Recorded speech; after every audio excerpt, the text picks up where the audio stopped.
Hi friends, welcome to our channel Ravali talks. ఈ mini blog వచ్చేసి అయితే నిన్న సాటర్డే రోజు ఈవినింగ్ బ్లాగ్ ఇది. ఈవినింగ్ పూజ చేసేటప్పుడు అయితే నేను చిన్న షార్ట్ అయితే తీసుకున్నాను, అదే అప్లోడ్ చేస్తున్నాను ఈరోజు. యాక్చువల్లీ మార్నింగ్ అప్లోడ్ చేద్దాం అనుకున్నా, కాకపోతే మార్నింగ్ టెంపుల్స్కి వెళ్ళినాం కదా, ఆ షార్ట్ అయితే అప్లోడ్ చేసిన. రిమైనింగ్ 2 టెంపుల్స్ది షార్ట్ అనేది రేపు మార్నింగ్ అయితే అప్లోడ్ చేసేస్తా. చూస్తున్నారు, సబ్స్క్రైబ్ చేయట్లేదు, ప్లీజ్ సబ్స్క్రైబ్ చేయండి రవలి టాక్స్. తర్వాత అయితే జిల్లేడు పూలు అయితే మా డాడీ మార్నింగ్ తీసుకొని వచ్చిండు. తర్వాత ఇక్కడ ఎక్కడ దొరకట్లేదు, ఎక్కువ వరకు అయితే ఎర్ర జిల్లేడు అయితే ఉంటుంది కానీ తెల్ల జిల్లేడు తక్కువ ఉంటాయి. అందుకోసం మమ్మీ వాళ్ళ ఇంటి ముందే ఒక చెట్టు ఉన్నది, ఆ జిల్లేడు ఆకులను జిల్లేడు పూలు అయితే తీసుకొచ్చిండు. అట్లీస్ట్ ఒక్కసారి వేయాలి, మాల విరమణ అయిపోయి అని చెప్పేసి అయితే తెమ్మంటే తీసుకొని వచ్చిండు.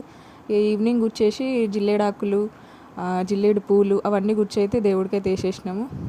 చాలా బాగా కనిపిస్తుంది, దేవుడు నిండుగా కనిపిస్తున్నది కదా ఈరోజు అయితే. Please subscribe my channel, support చేయండి అబ్బా, ప్లీజ్ సబ్స్క్రైబ్.